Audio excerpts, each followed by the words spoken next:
இன்றைய தலைப்பு பார்த்தீங்கன்னா, திருக்குறள் கூறும் வணிக மேலாண்மை என்ற ஒரு தலைப்பை பற்றி என்னுடைய சிற்றறிவுக்கு எட்டிய வகையில் உங்களுடன் பகிர்ந்து கொள்கிறேன். இந்த தலைப்பு என்பது வணிக மேலாண்மை சார்ந்த ஒரு தலைப்பு. பொதுவாக ஆசிரியர் பணியை அறப்பணி என்று சொல்வார்கள். மற்ற எந்த பணியையும் அறம் சார்ந்த பணியில் காட்டிலும் ஆசிரியர் பணியை அறப்பணி என்று சொல்வார்கள். ஏன்னா நிறைய மாணவர்களுக்கு தாய் தந்தை தன்னுடைய குழந்தைகளுக்கு மட்டும்தான் அறம் செய்வதற்கு முதல் வாய்ப்பாக இருக்கும். ஆசிரியருக்கு அனைத்து குழந்தைகளுக்கும் அறம் செய்வதற்கான ஒரு வாய்ப்பாக இருக்க சொல்லி ஆசிரியர் பணி என்று சொல்வார்கள்.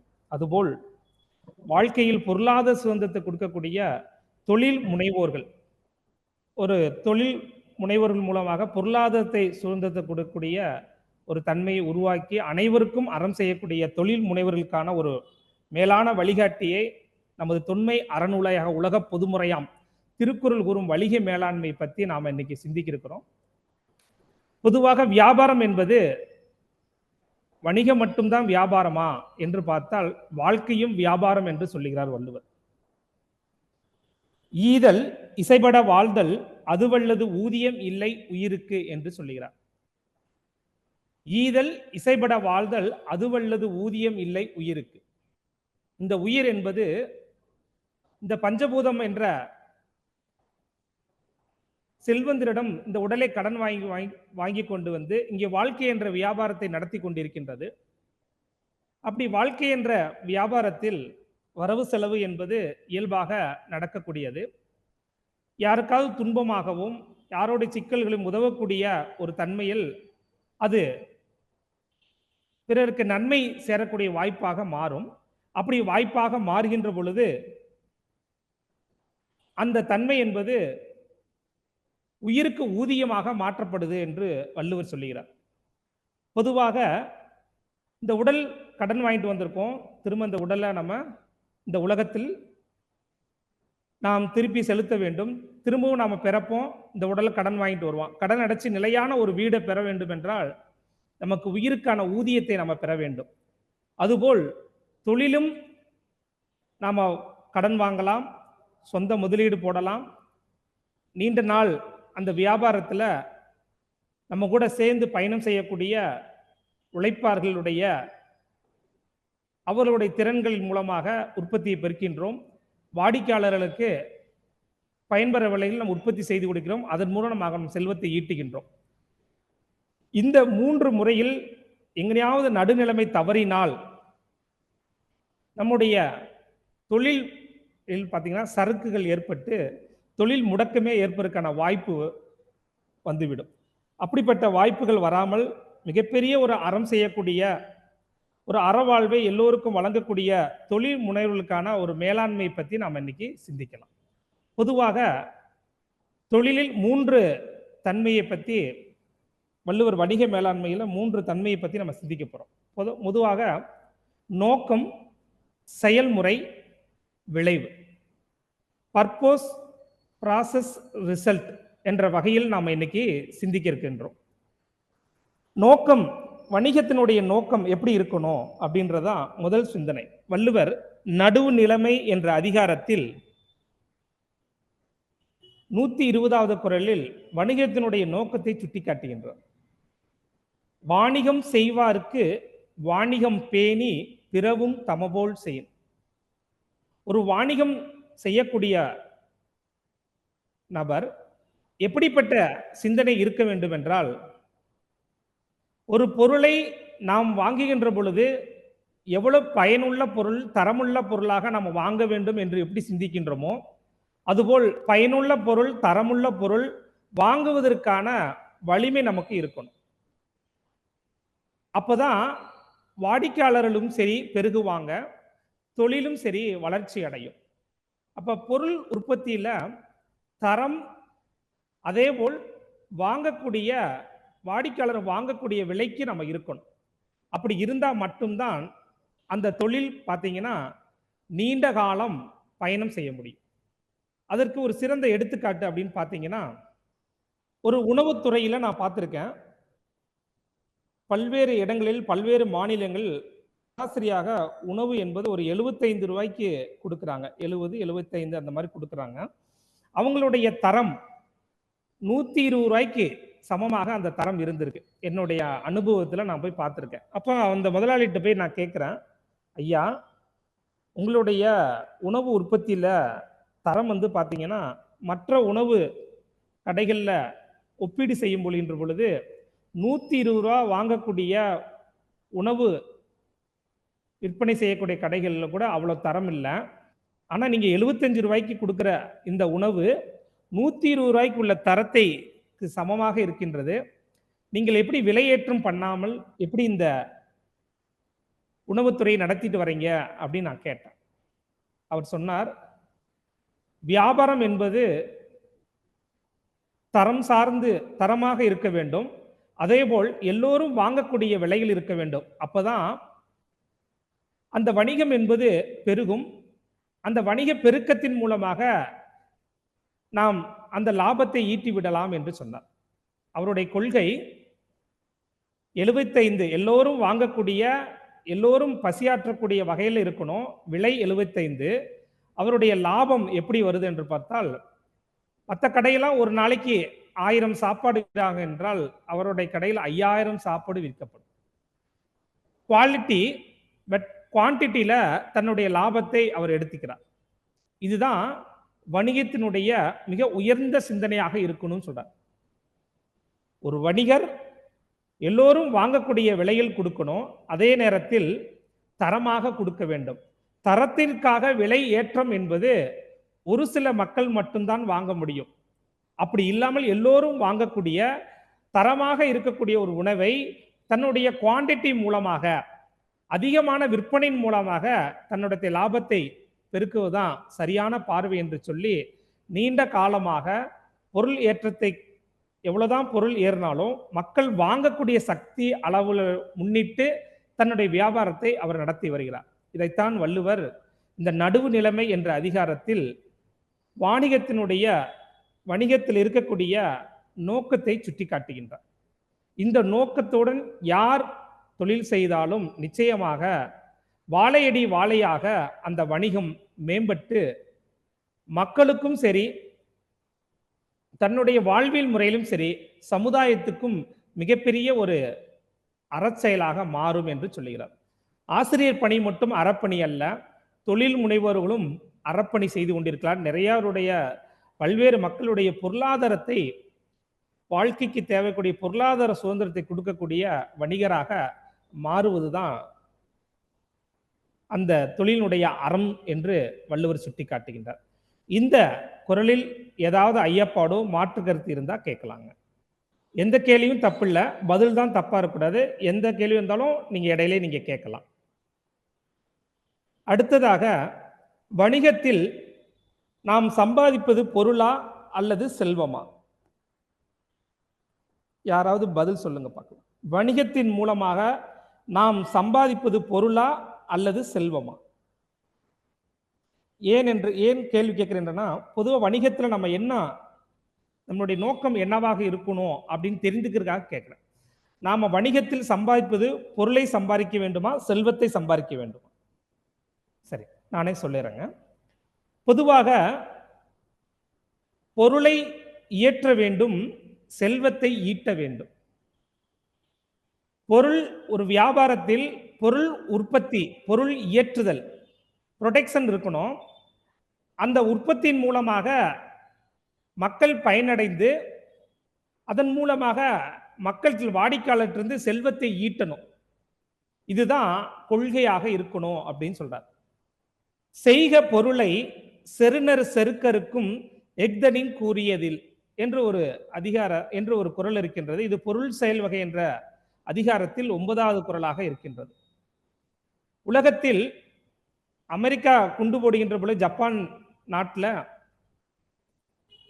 அவ்வளவு பெரிய துன்பங்கள் உங்களுக்கெல்லாம் தெரியும்.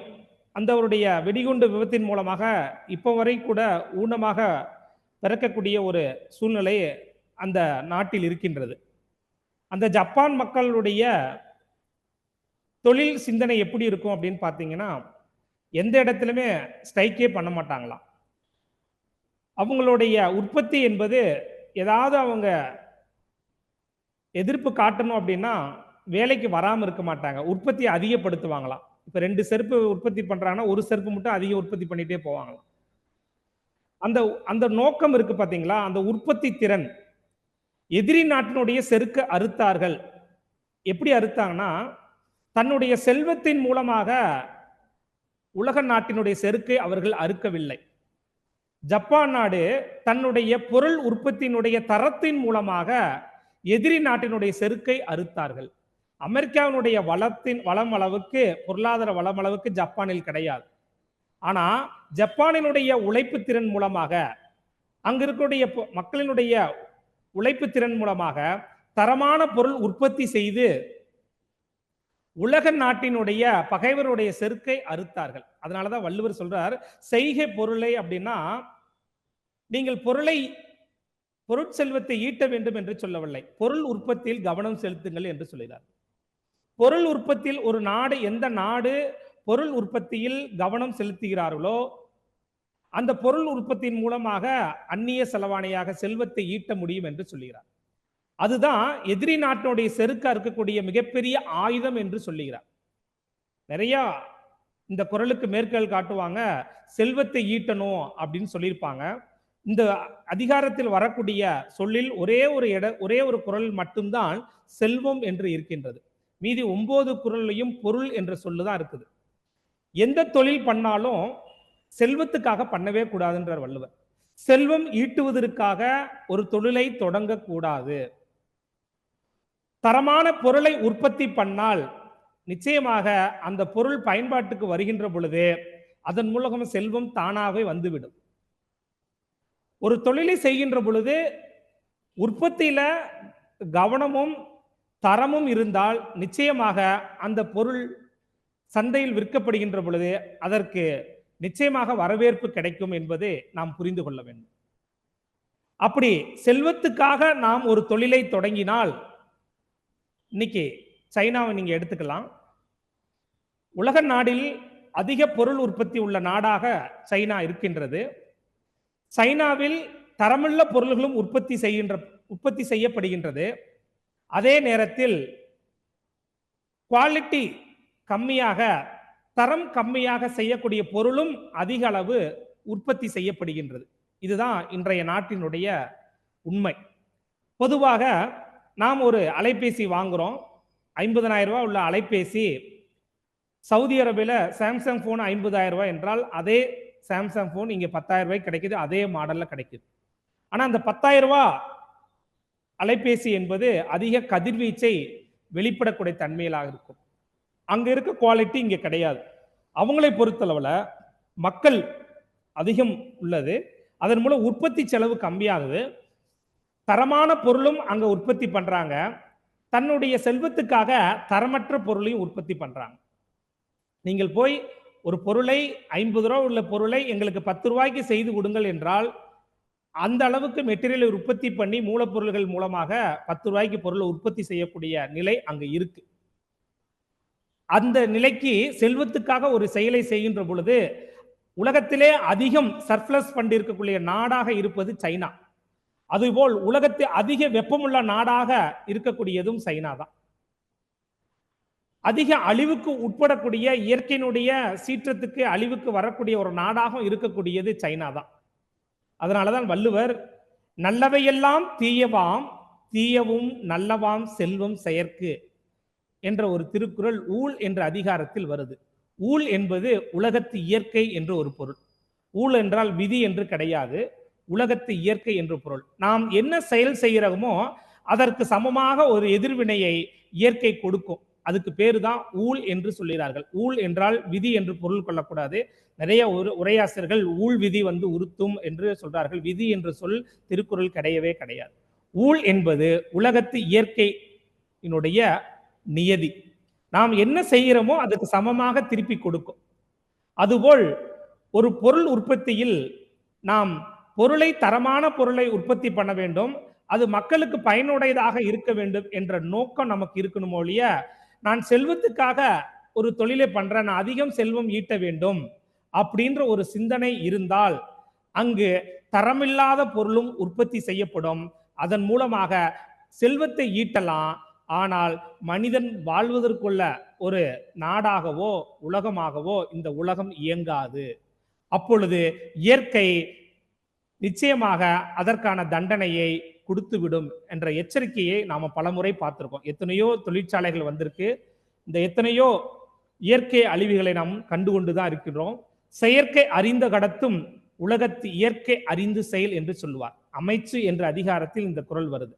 செயற்கையாக இன்பத்திற்காக உலக பொருள்களை அனுபவிப்பதற்காக நாம எவ்வளவோ பொருள் உற்பத்தி பண்ணலாம். நம்முடைய நோக்கம் தரமான பொருள் அப்படின்ற எண்ணம் இல்லாமல் செல்வத்துக்காக செய்கின்ற பொழுது நல்லவையெல்லாம் தீயவாம், தீயவையெல்லாம் நல்லவாம், செல்வம் செயற்கு, பொருள் செயற்குன்னு சொல்லல. செல்வத்திற்காக ஒரு காரியம் பண்ணால் நிச்சயமாக தன்னுடைய லாபத்திற்காக, தன்னுடைய செல்வமிட்ட நோக்கத்திற்காக தவறான பொருளை உற்பத்தி பண்ணுவார்கள் என்பது வள்ளுவனுடைய வாக்கு. இந்த ரெண்டு தன்மையில உலக நாடுகள் ஜப்பான் போன்ற தரமான பொருளை மட்டும் உற்பத்தி பண்ணக்கூடிய பொருளை உற்பத்தி பண்ணி அதன் மூலமாக எதிரி நாட்டை அறுக்கக்கூடிய செல்வ வளத்தை பெருக்கிக் கொள்ள நாடும் உண்டு. சைனாவை நான் குற்றம் சொல்லவில்லை, எடுத்துக்காட்டுக்காக சொல்லுகின்றேன். எல்லோரும் இந்த நாட்டு மன்னர்கள் தான், எல்லோரும் நாட்டு எல்லாமே இறைவனுடைய குழந்தைகள் தான். அறியாமையின் காரணமாக, பேராசையின் காரணமாக இந்த உலகத்தில் தவறு என்பது நடந்து விடுகிறது. சைனா மக்களும் நம்முடைய சொந்தங்கள் தான். ஆனால் அவர்களுடைய எண்ணம், அவருடைய நோக்கத்துக்கு தகுந்த மாதிரி அங்க ஆக்கம் வந்துவிட்டது. ஆக்கம் வந்தாலும் மனிதன் அழிவுக்கு செல்லக்கூடிய ஒரு நிலை வந்து கொண்டிருக்கிறது. சைனா மட்டும்தான் இது தப்பு பண்ணுதா அப்படின்னு கேட்டல, உலக நாடு அளவுல எல்லா நாடுகளையும் அந்த தவறு செய்யக்கூடிய அந்த விழுக்காடு என்பது எல்லா நாட்டிலும் இருக்கின்றது. அதிகமாக இருப்பது சைனா. இதே மாதிரி மற்ற நாடுகளும் இருக்கலாம், நமக்கு தெரியாம இருக்கலாம். செய்தித்தாள் படிக்கின்ற அந்த ஒரு டேட்டாவை வைத்து நம்ம சொல்லுகின்றோம். பொருள் உற்பத்தியில் இந்த கவனம் இருக்க வேண்டும் என்பது வள்ளுவனுடைய வாக்கு. இதுல ஏதாவது ஐயப்பாடோ மாற்று கருத்து இருந்தா கேட்கலாம். அடுத்ததாக, இந்த பொருள் என்றால் செல்வம் என்றால் என்ன, இந்த நோக்கத்தை நாம புரிந்து கொள்ள வேண்டும். இதுலதான் பெரிய தவறு நடக்குதுங்க. எல்லோரும் நல்லா இருக்கணும், நல்லா சம்பாதிக்கணும், எல்லோருக்கும் நல்லது செய்யணும் அப்படின்னு சிந்தனை எல்லோருக்கும் இருக்கு. அதனுடைய புரிதல்ல தான் தவறு நடந்து பொருளாருக்கு இவ்வுலகம் இல்லை வள்ளுவன் சொல்லிட்டான் அப்படின்னு சொல்லிட்டு உலகம் பூராமே பொருளுக்கு முக்கியத்துவம் கொடுக்குறாங்க. வள்ளுவர் பொருளாருக்கு இவ்வுலகம் இல்லை என்று சொன்னது பொருள் செயல் வகை என்ற அதிகாரத்தில் சொல்லவில்லை. அருளுடம் என்ற அதிகாரத்தில் அருளில்லாருக்கு அவ்வுலகம் இல்லை, பொருளில்லாருக்கு இவ்வுலகம் இல்லை, இல்லாகி யாங்கு என்று சொல்லி சுட்டி காட்டுகின்றார். யாங்கு என்றால் அதுபோல் என்று பொருள். அந்த யாங்கு என்ற சொல் உலக வழக்கில் இல்லை. இந்த உலகம் அருள் உலகம். இந்த உலகம் அன்பும் கருணையாக இயங்கிக் கொண்டிருக்கின்றது. இந்த பொருள் உலகம் என்று மெட்டீரியல் உலகம் என்று சொல்லக்கூடிய இந்த உலகமும் கருணை தன்மையுடன் இயங்கினால் மட்டும்தான் இல்லாதவர்களுக்கு போய் அந்த பொருள் மூலமாக துன்பத்தை போக்க முடியும் என்று சொல்லுகிறார். அப்ப பொருள் என்றால் என்ன, செல்வம் என்றால் என்ற அப்படின்ற ஒரு தன்மை நம்ம தெரிந்து கொண்டா மட்டும்தான் நம்முடைய நோக்கத்தில் தவறு செய்யாம இருக்கும். அதான் ரொம்ப முக்கியம். இப்ப பொருள் என்றால் என்ன, செல்வம் என்றால் என்ன, யாருக்காச்சும் உங்களுக்கு தெரிஞ்ச பதில சொல்லலாம். பொருள் என்றால் என்ன, செல்வம் என்றால் என்ன? இப்ப பொருள் என்றால் என்ன, செல்வம் என்றால் என்ன, ஒரு சின்ன குறிப்பு. பொதுவாக பொருள் என்பது நுகரக்கூடிய, துய்க்கக்கூடிய, பரிமாற்றம் பண்ணக்கூடிய, நம்ம கண்ணில் பார்க்கக்கூடிய அனைத்துமே பொருள் தான். இறைவன் பொருள், நம்முடைய எழுதுகோள் பொருள், நாம் உட்கார்ந்திருக்கக்கூடிய நாற்காலி பொருள், இந்த உலகத்தில் இருக்க அத்தனையுமே பொருள் தான். செல்வம் என்றால் என்ன அப்படின்னு நம்ம சிந்திக்கின்ற பொழுது, இந்த பொருளை அளவிடுக்கான கருவிதான் செல்வம் என்று வள்ளுவர் சொல்லுகிறார். இந்த ரெண்டு சொல்லுமே திருக்குறள் இருக்கின்றது. பொருள் வேற, செல்வம் வேற. 16 செல்வங்கள் பெற்று வாழ்க அப்படின்னு சொல்லுவாங்க. நம்முடைய முன்னோர்கள் திருமணத்தில் வாழ்த்துவாங்க, நம்முடைய பிறந்த நாளுக்கு வாழ்த்துவாங்க. நம் முன்னோர்கள் அப்படிலாம் இயற்கையோட ஒற்றி இணைந்த வாழ்வு. பொருள் என்பது பரிமாற்றம் பண்ணக்கூடிய, நுகரக்கூடிய, துய்க்கக்கூடிய அனைத்துமே பொருள். இந்த உலகத்தில் அனைத்துமே பொருள். ஒரு பொருளை அளவிடுக்கான கருவிதான் செல்வம் என்று வள்ளுவர் சொல்லுகிறார். இதுல இன்னைக்கு டோக்கன் சிஸ்டம் இன்னைக்கு இருக்கு. அந்த காலத்துல பண்டமாற்று முறை. அரிசி கொடுத்தோமா, வேற பொருளை நம்ம வாங்கிக்கலாம். பண்டமாற்று முறையில் தான் ஒரு காலத்தில் தொழில் வணிகம் நடந்தது. காலப்போக்கில் அது ஒரு டோக்கனாக, அந்த பொருளுக்கு விலை கொடுக்கக்கூடிய ஒரு டோக்கனாக இன்றைக்கு பணம் இருக்கின்றது.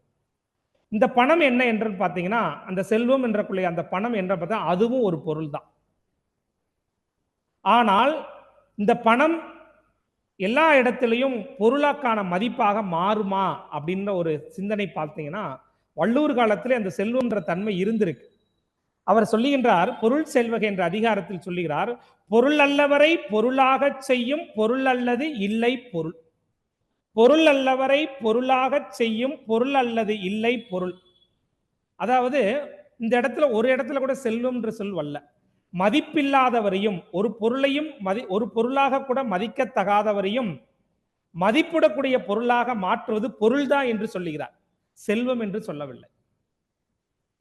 பொருள் என்பது திறனை குறிக்கக்கூடிய ஒரு சொல். ஒரு மனிதன்கிட்ட என்ன திறன் இருக்குன்னு பார்ப்போம். அந்த திறனுக்கு தகுந்த மாதிரி ஒரு மனிதரை நம்ம மதிக்க பார்ப்போம். ஒரு மனிதர் ஒரு இடத்துல பணிக்கு போறாரு, என்ன பணி உங்களுக்கு தெரியும் நம்ம கேட்போம். எனக்கு தட்டச்சு தெரியும் சார், எனக்கு இந்த வேலை இந்த பணி தெரியுங்க அப்படின்னு சொல்லுவோம். அந்த பணிக்கு தகுந்த மாதிரி அவருக்கான மதிப்பும் அதற்கான செல்வமும் நம்ம கொடுப்போம். இதுதான் இயற்கையினுடைய இன்றைய நடைமுறையில் இருக்கக்கூடியது. அதைத்தான் அந்த இடத்துல அவர் பொருள் என்பது எந்த பொருளை பயன்படுத்திகளோ அதனுடைய திறனை குறிக்கக்கூடிய ஒரு சொல். அப்ப இந்த உலகத்தில் திறனுடையவர்களைத்தான் அந்த உலகம் மதிக்கும். அதனுடைய அந்த பொருளினுடைய திறன் என்ன என்று தெரிந்து கொண்டு அதற்கு தகுந்த மாதிரி அந்த பொருள் அந்த திறனுக்கு தகுந்த மாதிரி நம்ம செல்வத்தை கொடுப்போம். இதுதான் நடைமுறையில் இன்றும் நடைமுறையில் இருக்கக்கூடிய ஒரு தன்மை. இப்ப பாருங்க, சாதாரணமாக ஆர்எஸ் புரத்துல ஒரு 5 சென்ட் இருக்கு, பெரியநாயக்கம்பாளையத்தில் சென்ட் இருக்கு, ரெண்டுமே இடம் தான். ஆனால் ஆர்எஸ்புரத்தில் இருக்க 1 சென்ட் இடத்துக்கு எத்தனை கோடி ரூபாய் மதிப்பு? அதே போல் பெரியநாயக்கம்பாளையத்தில் இருக்கக்கூடிய இடத்துக்கும் 5 சென்ட் இருக்கு, அதனுடைய மதிப்பு என்ன? ரெண்டும் இடம் தான். ஆனா இடம் மாறி இருக்கின்ற இடத்துக்கு தகுந்த மாதிரி அதனுடைய பயன்பாட்டுக்கு தகுந்த மாதிரி மக்கள் தொடர்பிற்கு தகுந்த மாதிரி அந்த இடத்துக்கு மதிப்பு மாறுகின்றது. இதைத்தான் வள்ளுவர் செல்வம் என்று சொல்லுகிறார். ஒரு பொருளை மதிக்கக்கூடிய அளவிடக்கூடிய ஒரு கருவிதான் செல்வம் என்று சொல்லுகிறார். இதுக்கு ஒரு சின்ன நல்ல எடுத்துக்காட்டு பார்த்தீங்கன்னா, ஒரு இடத்துல பூகம்பம் வந்துச்சு சமீபத்தில். எத்தனையோ இடத்துல நம்ம பூகம்பம் பேரழிவுலாம் வந்துச்சு. அரசாங்கம் என்ன செய்வாங்கன்னா, இந்த மாதிரி பூகம்பம் வந்த இடத்துல பேரிடர் வந்த இடத்துல மக்கள்கிட்ட பொருள் உதவி பண்ணுங்க அப்படின்னு சொல்லுவாங்க. அரசாங்கம் கேட்கும், பொருள் உதவி பண்ணுங்க அப்படின்னு சொல்லி. நம்ம மக்களும் பொருள் உதவி பண்ணுவாங்க. அவங்ககிட்ட என்ன பணம் இருந்தா பணத்தை கொடுப்பாங்க, உடை இருந்தா உடை கொடுப்பாங்க, செல்வம் இருந்தா என்ன இருக்கோ, பருப்பு இருந்தா அரிசி, இந்த மாதிரி எத்தனையோ பொருட்களை அவங்ககிட்ட என்ன பொருட்கள் இருக்கோ அது அங்க போய் கொடுப்பாங்க. அந்த பேரிடர் நடந்த இடத்துல அந்த பொருள் பயன்பாட்டுக்கு போகும், நேரடியாக பொருள் பயன்பாட்டுக்கு வந்துடும். ஆனா அந்த செல்வம் நம்ம சொல்றோம் பார்த்தீங்களா, அந்த பணம் நேரடியாக தூய்க்க முடியுமா அப்படின்னு பார்த்தா அங்க ஒரு கேள்வி. பொருளை நேரடியாக தூய்க்க முடியும், செல்வத்தை நேரடியாக தூய்க்க முடியாது. மீண்டும் பொருளாக மாற்றிதான் செல்வத்தை தூய்க்க முடியும். அதனாலதான் செல்வம் என்பது பொருளை அளவிடுக்கான கருவி அப்படின்ற ஒரு சிந்தனை ஒரு மனிதனுக்கு இருக்க வேண்டும். அதனாலதான் வள்ளுவர் பொருட்செல்வம் என்று சொல்லுகிறார். எந்த ஒரு சொல்லை சொல்லுகின்ற பொழுதும், மதிப்பை சொல்லுகின்ற பொழுது கல்வி செல்வம், கேள்வி செல்வம், பொருட்செல்வம், விழுச்செல்வம், அருட்செல்வம் என்று சொல்லுகிறார். அப்ப செல்வத்தை ஏன் இணைக்கிறார் என்றால், இந்த உலகத்தில் அத்தனையும் பொருள் தான். அந்த பொருளுக்கான மதிப்பை அளவிடுது என்பது திறனின் அடிப்படையில் தான் அந்த பொருளை அளவிடப்படுகின்றது. அந்த அளவீடுக்கான கருவிதான் செல்வம் என்பதை நாம் தெரிந்து கொள்ள வேண்டும். அப்ப பொருள் என்பது நேரடியாக பயன்படும், செல்வம் என்பது நேரடியாக தூய்க்க முடியாது, நுகர முடியாது. அதை பொருளாக மாற்றிதான் தூய்க்க முடியும். இந்த சிந்தனை பணி செய்யக்கூடிய நபருக்கும் சரி, முதலாளிக்கும் சரி, பொருள் உற்பத்தி பண்றவங்களுக்கும் சரி, இந்த சிந்தனை அடிமாறாமல் தன்னுடைய கருமையத்தில் பதிய வேண்டும். இது ரொம்ப முக்கியம். இது இல்லாம நாம செல்வத்துக்காக ஒரு தொழிலை தொடங்கினா செஞ்சோம் அப்படின்னா நிச்சயமாக நாம் தவறு செய்வதற்கு வாய்ப்பு இருக்கு. நல்ல தரமான பொருளை உற்பத்தி பண்ணணும், தரமான பொருள் மக்களுக்கு பயன்படணும், அந்த பயன்பாட்டின் மூலமாக நம்ம செல்வம் ஈட்டணும் அப்படின்ற சிந்தனையில ஜப்பான்காரவங்க பொருளை உற்பத்தி பண்ணாங்க. சைனா வந்து பொருள் உற்பத்தி மட்டும்தான் கவனம் செலுத்தினாங்க. அதுல தரமான பொருள் உற்பத்தி பண்ணணும், தரமில்லாத பொருள் உற்பத்தி பண்ணக்கூடாது அப்படின்ற சிந்தனை இல்ல. பொருள் உற்பத்தியில கவனம் இருந்துச்சு சைனாவுக்கு. வெளிநாட்டு மக்கள் எல்லா தொழில் முனைவோர்கள் என்ன பண்ணாங்க, தன் நாட்டில ஹெட் ஆபீஸ் வச்சுட்டு பொருள் உற்பத்தி பண்ணக்கூடிய அந்த துறையை சைனா அந்த நாட்டுக்கு கொண்டு போனாங்க. என்ன காரணம்? அங்க மனித வளம் அதிகமா இருக்கு. அந்த மனித வளத்தின் மூலமாக பொருள் உற்பத்தி பண்ணக்கூடிய செலவு கம்மியா இருக்கும் என்று சொல்லி அவர்கள் அங்கு சென்றார்கள். அதன் மூலமாக தரமான பொருளும் அங்கு உற்பத்தி ஆகுது. தரம் கம்மியான பொருளும் உற்பத்தி ஆகுது. அவங்களுக்கு தேவை உற்பத்தி தான். அதன் மூலம் செல்வம் ஈட்டணும்னு நினைச்சாங்க. அந்த செல்வம் வருது. ஆனால் அந்த ஆக்கம் அவங்களுக்கு பல்வேறு உலகில் வாழ்க்கைக்கான ஆக்கத்தை தரலாம். ஆனா வாழ்வில் அச்சம் தரக்கூடிய, துன்பம் தரக்கூடிய நிலையை கொண்டு போய் விட்டுரும். அவங்களுக்கு மட்டுமல்ல, அவங்க செய்யக்கூடிய தவறுகள் மூலமாக ஒட்டுமொத்த நாடும் பாதிக்கக்கூடிய வாய்ப்பை நம்ம அனுபவிச்சோம் கொரோனா மூலமாக. அதனாலதான் பொருள் உற்பத்தி யார் செய்தாலும் சரி, அவருடைய நோக்கம் பொருளை உற்பத்தி ஏற்றி அதன் மூலமாக செல்வத்தை ஈட்ட வேண்டும் ஒழிய செல்வத்திற்காக பண்ணுவது என்பது நிச்சயமாக இந்த உலக வாழ்விற்கான அழிவுக்காக சென்று விடுகின்றார். அதைத்தான் வள்ளுவர் வினை தூய்மை என்ற அதிகாரத்தில் துணைநலம் ஆக்கம் தரும், வினை நலமே வேண்டிய எல்லாம் தரும் என்று சுட்டிக்காட்டுகிறார். ஒரு மனிதன் தன்னுடைய வினையின் மூலமாக தான் நன்மையை அடைய முடியும் ஒழிய வரக்கூடிய ஆக்கத்தை கண்டு நான் நல்லா இருக்கேன், நான் பெரிய கார்ல போறேன், நான் நல்லா உடை உடுத்திருக்கேன், பெரிய பதவியில் இருக்கேன் அப்படின்னு சொல்லி இந்த உலகத்தில் பயன்படுத்தக்கூடிய ஆக்கத்தை கண்டு நாம் சிறந்த தன்மையில வாழ்ந்து கொண்டிருக்கோம், மேலான வாழ்க்கையை வாழ்ந்து கொண்டிருக்கும் என்று நாம் பெருமைப்பட்டு கொண்டிருக்கோம். இந்த உலகம் நிச்சயமாக அழிவு பாதைக்கு நோக்கி சென்று கொண்டிருக்கின்றது. இதைத்தான் நம்ம ஆழமாக புரிந்து கொள்ள வேண்டும். அதனாலதான் பொருள் என்றால் என்ன, செல்வம் என்றால் என்பது வணிகருக்கு முக்கியமாக சிந்திக்க வேண்டிய ஒரு தன்மை என்று வள்ளுவர் சுட்டி காட்டுகின்றார். அடுத்ததாக இந்த நோக்கம் என்ற தன்மையத்தை நம்ம பார்த்துட்டோம். இதுல நாம விலகாம இருக்க வேண்டிய தன்மையை தான் இந்த 3 சிந்தனைகள் நம்ம பார்த்தோம். அடுத்ததாக வணிகத்தில் ப்ராசஸ் நோக்கம் பார்த்தோம். இப்ப செயல்முறை, ஒரு வணிகருக்கு இருக்க வேண்டிய செயல்முறையை பத்தி பார்க்க போறோம். வணிகத்தில் கடைபிடிக்க வேண்டிய 5 நெறிமுறைகளை பத்தி நாம இன்னைக்கு சிந்திக்க போறோம். ஒரு பிசினஸுக்கு ஃபர்ஸ்ட் 5 நெறிமுறைகள் நம்ம கவனம் செலுத்தணும். அது எந்த மாதிரி நெறிமுறை என்றால் அழகாக வினை செயல் வகை என்ற அதிகாரத்தில் வள்ளுவர் அழகாக சுட்டி காட்டுகின்றார். பொருள், கருவி, காலம், வினை, இடனோடு 5ம் இருள் தீர எண்ணி செயல். ஒவ்வொரு தொழில் முனைவோரோ தொழில் தொடர்ந்து செய்து கொடுக்கக்கூடிய வணிகர்களுக்கும் இருக்க வேண்டிய எப்பொழுதும் அப்டேட் என்று சொல்லுவார்கள், தன்னை மேம்படுத்தக்கூடிய தன்மையில இந்த 5 சிந்தனைகளும் எப்பொழுதும் நாம் தினந்தோறும் சரி, வாரத்துக்கு ஒரு சரி, மாதம் ஒரு முறை இந்த 5 தன்மைகள் நாம் எந்த அளவுக்கு உயர்ந்து இருக்கிறோம், எந்த அளவுக்கு உயர வேண்டும் அப்படின்ற ஒரு சிந்தனையை நம்ம எப்பொழுதும் வைத்துக் கொள்ளணும். ஏனென்றால் வள்ளுவர் ஒரு தொழில் நீண்ட காலம் போக வேண்டும் என்றால் உழைப்பு மட்டும் பத்தாதான், ஆன்ற அறிவு என்று சொல்வார்கள். ஆழ்வினையும் ஆன்ற அறிவும் இவ்விரண்டும் நீள்வினையால் நீளும் குடி. ஆழ்வினை என்பது விடாமுயற்சி. ஒரு தொழிலுக்கு விடாமுயற்சி மட்டும் பத்தாது. எத்தனையோ பேர் தொழில தொடங்கி, ஆனா காலங்காலமாக அந்த தொழில வாழையடி வாழையாக அவர்கள் மேம்படம் போனதுக்கு என்ன காரணம் என்றால் ஆன்ற அறிவு, பரந்த அறிவு, தொலைநோக்கு பார்வை. அதே மாதிரி கருவிகள் எத்தனையோ கருவிகள் வருது, தொழில்நுட்ப கல்வியை நாம அடாப்ட் பண்ணாதனாலதான் அவங்க எவ்வளவு பேர் முயற்சி உடையவராக இருந்தாலும் காலத்துக்கு தகுந்த மாதிரி அந்த பரந்த சிந்தனை, தொலைநோக்கு பார்வை, அந்த கருவிகளை பயன்படுத்தக்கூடிய தன்மை இல்லை என்றால் அந்த தொழில் நீண்டு நிலைத்து நிற்காது என்று வள்ளுவர் சொல்கிறார். ஆழ்வினையும் ஆன்ற அறிவும் என இவ்விரண்டின் நீள்வினையால் நீளும் குடி. குடி என்பது மக்கள் கூடி வாழக்கூடிய ஒரு தன்மையைத்தான் குடி என்று சொல்வார்கள். அப்படி குடிமக்களுக்கு பயன்படக்கூடிய பொருளை அவருடைய தேவை அறிந்து, அவருடைய பயன் அறிந்து நாம் தொடர்ந்து உற்பத்தி செய்து கொண்டு இருந்தால் மட்டும்தான் நாம் என்ன செய்ய முடியுங்க, அந்த வணிகத்தில் சிறந்து நிலைத்து நீடித்து நிலைக்கு நிற்க முடியும் என்று சொல்கிறார். அப்ப 5 தன்மைகள் நீங்கள் என்ன செய்ய வேண்டும், நிச்சயமாக கவனம் செலுத்த வேண்டும். அந்த 5 தன்மைகளைத்தான் நாம் சிந்திக்க போறோம். அதனுடன் மதிநுட்பம் நூலோடு உடையார்க்கு அதிநுட்பம் யாவுல முன் நிற்பவை என்ற ஒரு திருக்குறள் அமைச்சு என்ற அதிகாரத்தில், நிர்வாகம் என்ற அதிகாரத்தில் வருகிறது. மதிநுட்பம் நூலோடு உடையார்.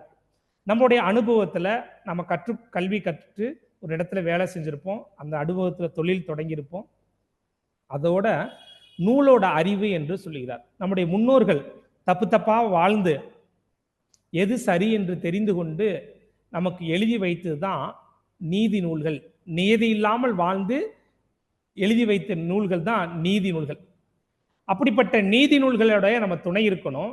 அதே போல் தொழில் தொடங்குகின்ற பொழுது ஏற்கனவே முன்னாடி செஞ்ச தொழில் முனைவர்கள் கூட, வணிகர்கள் கூட தொடர்பு வைத்துக் கொண்டு அவர்களுடைய அனுபவத்தை நாம் தெரிந்து கொள்ள வேண்டும். அந்த சிந்தனை இருந்தா மட்டும்தான் நம்ம தொழில்ல என்னைக்காவது அறியாமையின் காரணமாகவோ இல்ல பெருக்கத்தில் கவனச்சிதறல் மூலமாக தொழிலில் சிக்கல்கள் துன்பங்கள் வருகின்ற பொழுது அந்த சிக்கலை தீர்க்கக்கூடிய ஒரு தன்மையாக இருக்கும். அது நூல் வடிவத்தில் வெற்றி பெற்றவருடைய கல்வி நம்ம படிக்கின்ற பொழுது நம்ம தெரிந்து கொள்ளலாம். இந்த இரண்டு தன்மையில் நாம் தொழில் வணிகத்தில் கவனம் செலுத்தினோம்னா நிச்சயமாக அறியாமையின் காரணமாகவோ இல்லை இயற்கையின் பேரிடரின் காரணமாக நமக்கு சிக்கல் வருகின்ற பொழுது நம்முடைய தொழிலில் முடக்கம் இல்லாமல் தொழிலில் நீண்ட காலம் நிலைத்து நிற்பதற்கு ஒரு வழிகாட்டியாக இருக்கும். அந்த நூல் என்பது இயற்கையை பற்றி தெரிந்து கொள்வதற்காக நிறைய பேர் இயற்கையை அழித்து கொண்டு கூட இன்னைக்கு தொழில் செய்கிறாங்க. அதனால நமக்கு பேரிடர் காலத்தில் எவ்வளோ தொழில் முடக்கம் வந்துச்சு. நீங்கள் நல்லா சிந்தனை பண்ணி பாருங்க. இலங்கை பாருங்க, அவங்களுக்கு அதிகமான இன்கமே ஹார்பரில் தான். எப்படி உங்களுக்கு பார்த்தீங்கன்னா வருமானம் அதில் தான். அந்த வருமானம் வர்றதை போய் சைனாக்காரங்கிட்ட அடமானம் வைத்து கொண்டு ஃபண்டு வாங்கி டூரிஸ்டுக்கு அதிகமாக செலவழிச்சாங்க. இலங்கையினுடைய வருமானம், பெரும்பாலான வருமானம் அந்த ஹார்பரில் வரக்கூடிய வருமானமும், அதே நேரத்தில் அவங்க உற்பத்தியில் கவனம் செலுத்தலை. ஆனால் டூரிஸ்ட், அதாவது சுற்றுலாத்துறைக்கு அதிக முக்கியத்துவம் கொடுத்து சைனாவில் ஃபண்டை வாங்கி செலவழித்து வைத்திருந்தாங்க. ஆனால் ஒரு கட்டத்தில் கொரோனான்ற ஒரு காலம் வருகின்ற பொழுது தொழில் முடக்கமாகி வட்டியும் கட்ட முடியாமல் அவர்கள் உலக நாடுகளை கையேந்த வேண்டிய நிலை வந்துச்சு. இதைத்தான் வள்ளுவர் சொல்கிறார். ஆக்கம் கருதி முதலிழக்கும் செய்வினை ஊக்கார் அறிவுடையார். நாளைக்கு வரக்கூடிய ஆக்கத்துக்காக இன்னைக்கு இருக்க முதலை இழந்துடக்கூடாது. இது எல்லா வணிகருக்கும் கடைபிடிக்க வேண்டிய உயர்ந்த நெறி. தெரிந்து செயல்படுகின்ற அதிகாரத்தில் இந்த குறள் வருது. ஆக்கம் கருதி முதல் இழக்கும் செய்வினை ஊக்கார் அறிவுடையார். நாளைக்கு வரக்கூடிய ஆக்கத்துக்காக இன்னைக்கு இருக்கக்கூடிய முதலை இழந்துற அளவுக்கு நம்முடைய சிந்தனை தொழிலில் இருக்கக்கூடாது. ஒரு முதலீடு 50,000 ரூபாய் ஒரு முதலீடு போடுறோம்னா நமக்கு லாபம் வர தேவையில்லை. ஆனா இருக்கிற முதலை இழந்துற அளவுக்கு நம்முடைய சிந்தனை இருந்துடக்கூடாது. ஒருவேளை நம்மளை காட்டிலையும் நாம எவ்வளவோ சிந்தனை பண்ணாலும் இந்த மாதிரி பேரிடர் முதலுக்கே மோசமான நிலை கூட வரலாம்.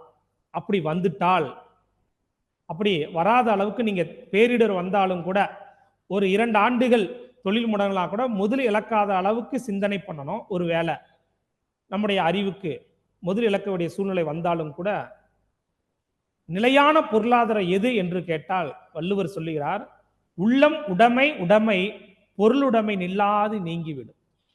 இது ஊக்கம் என்ற அதிகாரத்தில் வள்ளுவர் சொல்றார்.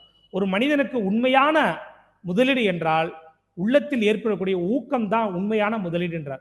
பொருள் உடைமை கூட இன்னைக்கு இருக்கும், நாளைக்கு இல்லாம போயிடும். ஏதோ ஒரு காலத்துல போறதுக்கு வழி இருக்கலாம். முன்வினை காரணமாகவோ இல்ல தவறான ஒரு சிந்தனையின் மூலமாகவோ தவறான செயல் திட்டம் மூலமாக கூட தொழிலில் பெருத்த நட்டம் வர்றதுக்கு வாய்ப்பு இருக்கலாம். ஆனால் உங்களுடைய உள்ளத்தினுடைய ஊக்கத்தை மட்டும் நீங்கள் இழந்து விடக்கூடாது என்று சொல்ற. அதுதான் உண்மையான முதலீடு என்று சொல்கிறார். நாம திட்டமிட்டு தான் எந்த காரியத்தையும் செய்யணும். அந்த திட்டமிடல் தோத்தாலும் கூட உண்மையான முதலீடு என்பது ஒரு மனிதனுடைய ஊக்கம் தான்.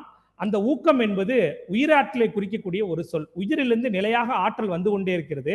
அந்த ஆற்றலுக்கு ஊக்கம் என்று சொல்கிறார். யார் தன்னுடைய ஊக்கத்தை குறையாமல் வைத்துக் கொள்கிறார்களோ அவர்கள் நோக்கி ஆக்கம் தானாவே வருண்டார். ஆக்கம் அதர்வினாய் செல்லும் அசைவிலா ஊக்கம் உடையான் உலை. ஏன்னா வணிகர்கள் தான் தலைமை பண்புல சிறந்து இருக்க வேண்டும். அந்த தலைமை பண்புக்கு அடிப்படை எது என்றால் ஊக்கம் குறையாம இருக்கணும். எவ்வளவு பெரிய துன்பங்கள் வந்தாலும் சிக்கல்கள் வந்தாலும் இடையூறு வந்தாலும் அஞ்சாமை, ஈகை, அறிவு, ஊக்கம் இந்நான்கும் எஞ்சாமை வேந்தற்கு இயல்பு என்று சுட்டி காட்டுகின்றார். ஒரு தலைமை பண்புக்கு இருக்க வேண்டிய ஒரு அதிகாரமாக இறைமாட்சி என்ற அதிகாரம் இருக்கின்றது. 39வது அதிகாரம். அதில் ஊக்கம் என்பது கடைசி வச்சிருப்பாரு. ஊக்கம் குறையாம இருந்ததை நீங்க அச்சம் இல்லாம இருப்பீங்க, கொடுக்கின்ற தன்மையில இருப்பீங்க, உங்க துறை சார்ந்த அறிவை பெருக்கிக் கொள்ளுவீர்கள். அப்படி ஊக்கம் குறைந்தால் நிச்சயமாக அறிவு தளர்ச்சி ஏற்படும், கொடுக்கின்ற தன்மையில கூட அச்சம் ஏற்படும். அச்சம் வந்துருச்சுன்னா மனத்தளர்ச்சி வந்துடும். யார் ஒரு விழுக்காடு கூட மனத்தளர்ச்சி இல்லாமல் யார் தன்னுடைய வணிகத்தில் முயற்சி செய்கின்றார்களோ அவர்களை நோக்கித்தான் ஆக்கம் தேடி வரும் என்று சொல்கிறார்.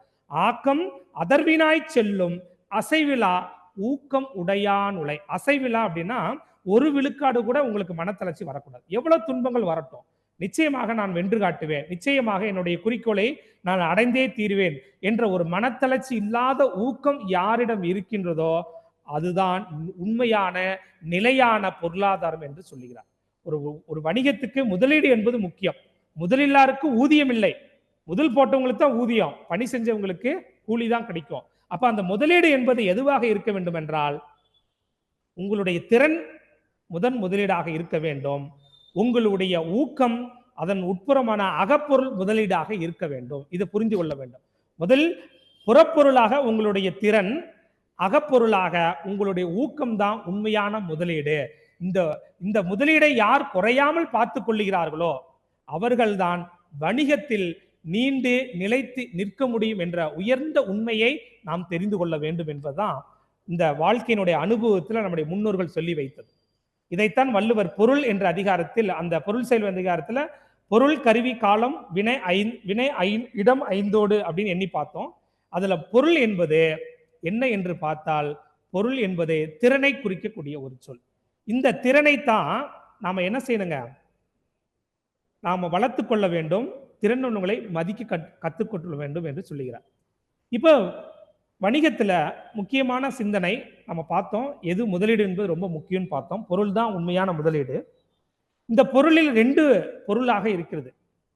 பொதுவாக வாழ்க்கையில முதலாளி என்றால் என்ன அப்படின்னு நம்ம சிந்தித்து பார்த்தோம் அப்படின்னா, முதல் போட்டவங்க முதலாளி, தொழிலாளி என்பது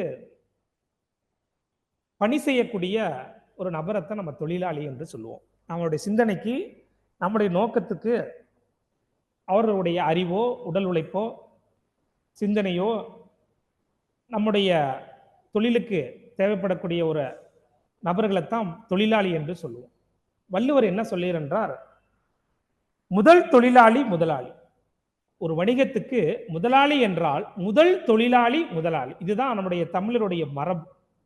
முதல் போட்டவங்க மட்டும் முதலாளி அல்ல, அந்த நிறுவனத்தின் முதல் தொழிலாளி முதலாளி. இது ரொம்ப முக்கியம். நான் சிறு வயதில் ஒரு கடையில் பணியில் வேலை செய்து கொண்டிருந்தேன். என்னுடைய முதலாளி வருவார். வந்தோடனே முதலாளி, இன்னைக்கு அண்ணனுக்கு எவ்வளோ கூலி தர்ற அப்படின்னு கேட்பார். எனக்கு மிகுந்த வியப்பாக இருந்தது. சாதாரண ஒரு அடுமனை பேக்கரியில் நான் வேலை பார்த்தேன். அந்த பேக்கரியில் அவர் வருவார். நான் முதல் போட்டிருக்காரு. வந்தோடனே கல்லாவை தொட்டு கும்பிட்டுட்டு வந்துட்ட கல்லால் நிற்கிறவங்ககிட்ட, அந்த கேசிரா இருக்கவட்ட கேட்பாரு, முதலாளி இன்னைக்கு அண்ணனுக்கு எவ்வளோ கூலி கொடுக்குற அப்படின்னு கேட்பார். என்னன்னா இப்படி சொல்கிறீங்க? ஆமா தங்கம், நான் முதல் போட்டு போயிட்டேன்.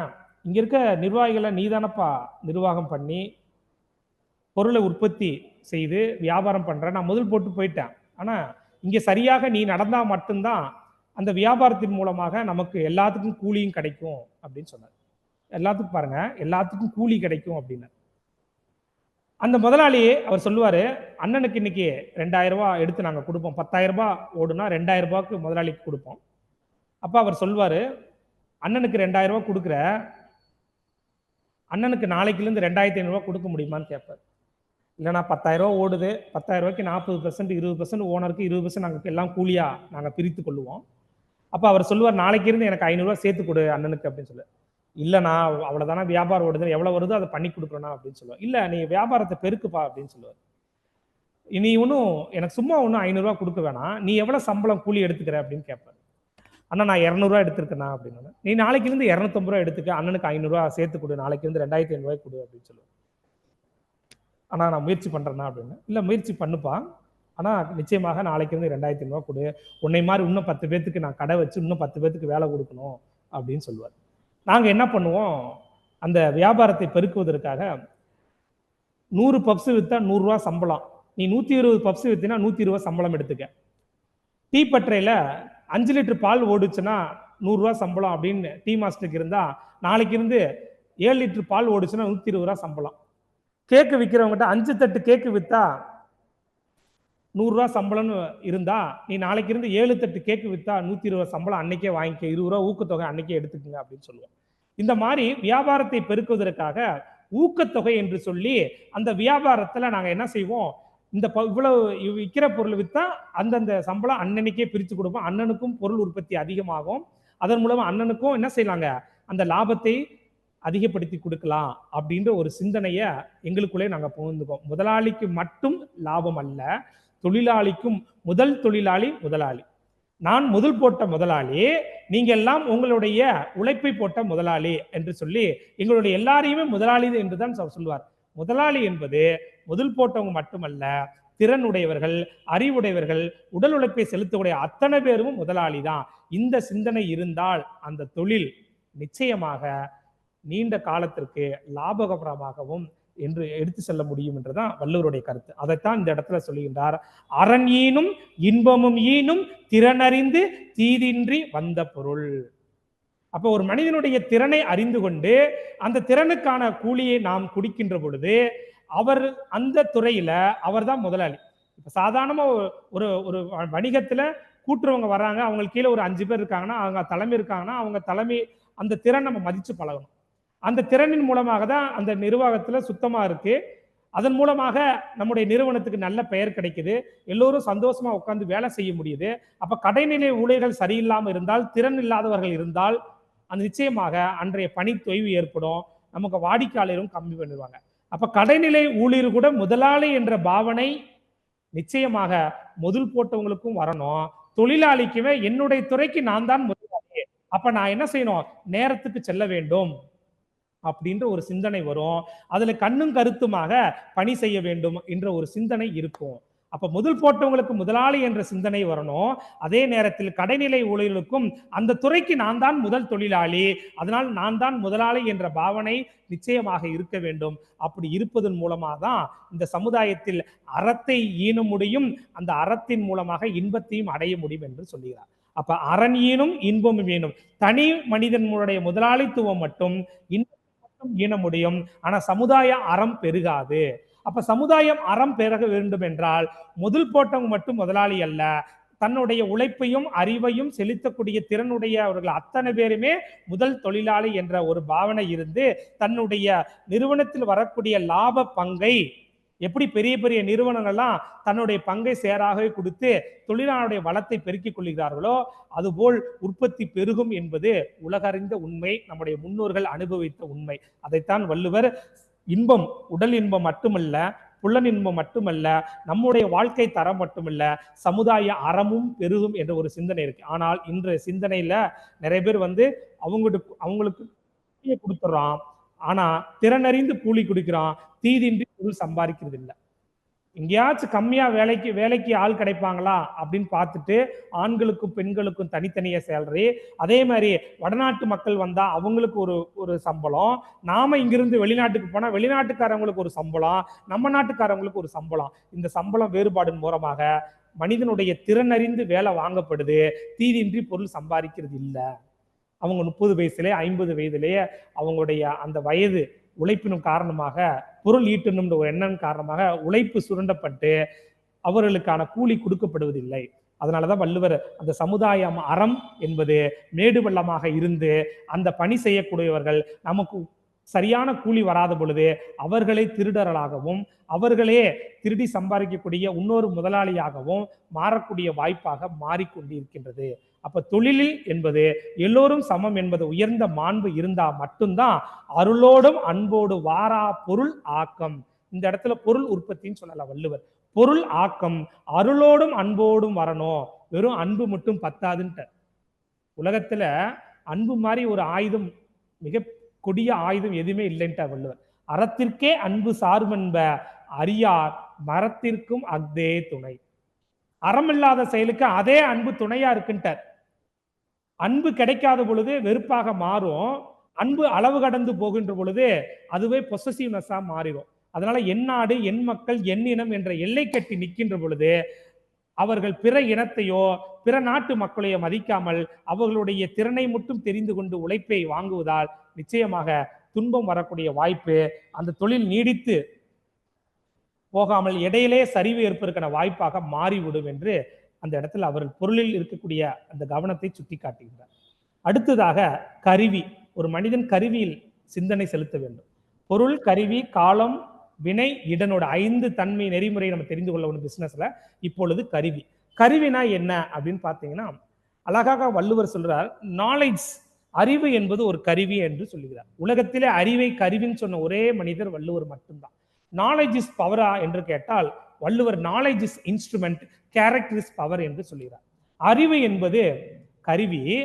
அந்த அறிவு கருவி என்பது கடந்த கால அறிவோ, நிகழ்கால அறிவோ, எதிர்கால அறிவோ என்று கேட்டால், வள்ளுவரிடம் கேட்டால், எது நம்மளிருந்து அழிவிலிருந்து காக்கக்கூடியதோ அதுதான் அறிவு என்று சொல்கிறார். அற்றம் காக்கும் கருவி என்று சொல்கிறார். செருவார்க்கும் உள்ளளிக்கல் ஆகா அரண். பகைவர்களாலும் அழிக்க முடியாத, தன்னுடைய அழிவிலிருந்து காக்கக்கூடியது மட்டும்தான் அறிவு. தெரிந்து கொள்வதெல்லாம் அறிவல்ல, அறிந்து கொள்வதெல்லாம் அறிவல்ல. எது நம்மளை அழிவிலிருந்து காக்கக்கூடியதோ அதுதான் அறிவு என்று சொல்லுகிறார். அப்படிப்பட்ட அறிவுடையவர்களை நாம் என்ன செய்து கொள்ள வேண்டுங்க? துணைக்கு வைத்துக் கொள்ள வேண்டும். எந்தெந்த துறை சார்ந்தவருடைய அறிவுடையவர்களையோ அவர்களுடைய திறனை தெரிந்து கொண்டு அவர்களைத்தான் நான் கருவியாக வைத்துக் கொள்ள வேண்டும். எப்படி இன்னைக்கு ஏஐ, ஆர்டிபிஷியல் இன்டெலிஜென்ஸை, அந்த துறையை கண்டுபிடிச்சவங்களை நம்ம வைத்துக்கொண்டு நம்முடைய தொழில்துறையில எப்படி நம்ம வேகமாக வேலை செய்வது, திறனுடைய வேலை செய்வதற்காக ஆர்டிபிஷியல் இன்டெலிஜென்ஸை எப்படி பயன்படுத்துகின்றோமோ அதுபோல் வள்ளுவர் என்ன சொல்லுகின்றார்னால், அந்த செயல் திட்டம், தொலைநோக்கு பார்வை, அறனறிந்த பார்வை உள்ள பெரிய மனிதர்களை நாம என்ன செய்யணுங்க? கருவியாக வைத்துக் கொள்ள வேண்டும் என்று சொல்கிறார். அதைத்தான் அமைச்சு என்ற அதிகாரத்தில், அமைச்சு என்பது நிர்வாகத்தை குறிக்கக்கூடிய ஒரு சொல். அரசியல்ல 35 அதிகாரம் இருக்கு, அமைச்சியல்ல 10 அதிகாரம் இருக்கு. அரசியல் இருக்கக்கூடிய 25 அதிகாரமும் தலைமை பண்பை குறிக்கக்கூடிய ஒரு சொல். அதே போல அமைச்சு நிர்வாகத்தை குறிக்கக்கூடிய சொல். அதில் ஒரு அதிகாரமாக தான் அறனறிந்து ஆன்றமைந்த சொல்லான் எங்கே ஆன்றும் திறனறிந்தான் தேர்ச்சி துணை. அறத்தை அறிந்தவர்கள், சமுதாய அறமாக மற்றவர்களை திறனை அறிந்து அவர்களுக்கான சம்பளத்தை கொடுக்கக்கூடிய அறனறிந்த மூத்தோர்களையும், ஆன்றமைந்த சொல்லான், அவர்களை பணி செய்யக்கூடிய வாய்ப்பில் இருக்கும்ன்றது சொல்லு என்பது ரொம்ப முக்கியம். கடுமையாகவோ அதிகமான டார்கெட் வைத்தோ அல்ல எத்தனையோ முறைகளை துன்புறுத்தி அவங்களுடைய அந்த திறன் வாங்கி அதை அச்சீவ் பண்ண வைக்கிறோம். அது அல்ல. ஆன்றமைந்த சொல்லான் எஞ்ஞான்றும் திறனறிந்தான் தேர்ச்சி துணை. பண்பாகவும் பணிவாகவும் சொல்லக்கூடிய உயர்ந்த மனிதர்களை நாம ஹெச்ஆரா நியமித்துக் கொள்ள வேண்டும். ஹியூமன் ரிசோர்ஸ் மனிதவள மேம்பாட்டு துறையாக நாம் அந்த மனிதர்களை வைத்துக்கொண்டு முதலாளிக்கும் பணி செய்யக்கூடிய தொழிலாளிக்கும் ஒரு பாலமாக இருக்கக்கூடிய உயர்ந்த மனிதர்களை நாம் எப்பொழுது வைக்க வேண்டும். அறம் சார்ந்த மனிதர்களை வைத்துக் கொள்ள வேண்டும். அப்பொழுதுதான் நம்முடைய எந்த துறை மனிதனும் ஒரு கருவிதான். அவனுடைய அறிவு, அவனுடைய சிந்தனை தான் நம்முடைய உற்பத்திக்கு மிகப்பெரிய மூலதனமா இருக்கு. அதனாலதான் கருவியும் காலமும் செய்கையும் செய்யும் அருவினையும் ஆண்டது அமைச்சு. எந்த காலத்துல எந்த கருவியை பயன்படுத்தணும், கால நேரத்தை எப்படி சரியாக பயன்படுத்தணும், செய்யக்கூடிய வகையில் எப்படி திட்டமிட்டு செய்யணும், நம்ம செய்யக்கூடிய வினை எவ்வளவு பெரிய அருவினையாக மக்களுக்கு பயனுள்ள வினையாக மாற வேண்டும் என்பது எல்லாமே ஒரு கூட்டு செயல்முறை தான். முதலாளியுடைய சிந்தனை மட்டும் அங்க மக்களுக்கு பயன்படாது. கடைநிலை ஊழியருடைய சிந்தனையும் சேர்த்து அதுதான் மக்களுக்கு சரியான பாதையா போகும். அப்படிப்பட்ட ஒரு தன்மையைத்தான் இந்த இடத்தில் கருவி என்று சொல்லுகிறார். அந்த கருவியும் நாம் சரியாக பயன்படுத்த வேண்டும் என்று கேட்டுக்கொள்கிறேன். அடுத்ததாக காலம். இந்த காலம் என்பது மிகப்பெரிய ஒரு சொல். காலம் என்பது இறைவனை குறிக்கக்கூடிய சொல்லாக வள்ளுவர் சொல்லுகிறார். காலம் என்பது இப்ப யாராவது ஒருத்தவங்க இறந்துட்டாங்கன்னா காலம் ஆகிட்டார் அப்படின்னு சொல்லுவோம். இறைவனை அடி சேர்ந்துட்டார் என்று சொல்லுகிறோம். இந்த உலகத்தில் ஒப்பிட முடியாத ஒரு தன்மை எல்லோருக்கும் சமமாக கொடுக்கப்பட்டது எது என்றால் காலம்தான். எல்லோருக்கும் 24 நேரம் தான். நாம வெவ்வேறு அம்மா அப்பாட்ட பிறந்திருப்போம், வெவ்வேறு சூழ்நிலை கல்வி படிச்சிருப்போம். ஆனா எல்லாத்துக்கும் இந்த இயற்கை, இந்த இறைநிலை கொடுக்கப்பட்டது காலம்தான். அந்த காலத்தை யார் சரியாக பயன்படுத்துகிறார்களோ, சார் நான் 500 ரூபாய் சம்பளம் வாங்குறேன், நான் 300 ரூபாய்க்கு வேலை பார்த்தா போதும் அப்படின்ற சிந்தனை பொதுவாக பணியாளர்கிட்ட இருக்கு. 9 மணிக்கு வேலைக்கு போனோம்னா 9:15க்கு போறது. நான் சீனியர் அப்படின்னு சொல்லிட்டு 9:15க்கு போவாங்க. அதே மாதிரி முதலாளி 10 மணிக்கு அப்படின்னா நான் முதலாளியா இருக்கேன், நான் 10:30 மணிக்கு போகலாம், 11 மணிக்கு போகலாம் அப்படின்னு ஒரு சிந்தனை இருக்கும். வள்ளுவர் சொல்லுகிறார், முதல் தொழிலாளி முதலாளி. ஒரு வகுப்பறைக்கு ஆசிரியர், இப்ப தலைமை ஆசிரியர் ஒரு ஆசிரியர் பணியில கூட பாத்தீங்கன்னா, தலைமை ஆசிரியர் முதல்ல வந்துடணும். 8:30 மணிக்கு ஸ்கூல் ஆரம்பிக்குதுன்னா முதல்ல வர்றது தலைமை ஆசிரியர் இருக்கணும். தலைமை ஆசிரியர் வந்துட்டா அடுத்த ஆசிரியர்லாம் தானாவே சரியாக வந்துருவாங்க. தலைமை ஆசிரியர் 8:30 மணிக்கு வர இடத்துல 8:45க்கு வந்தாங்க அப்படின்னா தலைமை ஆசிரியர் லேட்டா தான் வருவாங்க, நாமளும் லேட்டா போலாம் அப்படின்னு நினைப்பாங்க. அந்த பணி தொய்வு ஏற்படும். வள்ளுவர் சொல்லுகிறார், யார் ஒருவர் காலத்தை சரியாக கடைபிடிக்கின்றார்களோ, காலம் என்பது இறைவனாக குறிக்கக்கூடிய ஒரு சொல்.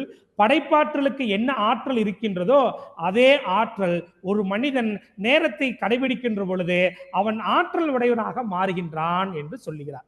அதைத்தான் வள்ளுவர் பருவத்தோடு ஒட்ட ஒழுகல் திருவினை தீராமை ஆர்க்கும் கயிறு என்ற ஒரு திருக்குறளை காலம் அறிதல் என்ற அதிகாரத்தில் சுட்டு கட்டுகின்றார்.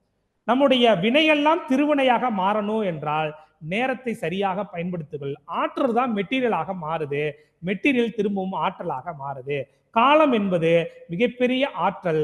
அந்த ஆற்றலை நாம் என்ன செய்யணும், அதிகாலையில் சீக்கிரமாக எழுந்து மாலையில் சீக்கிரமாக படுக்கக்கூடிய ஒரு தன்மையை பழகி கொள்ள வேண்டும். இன்று அப்படி அல்ல.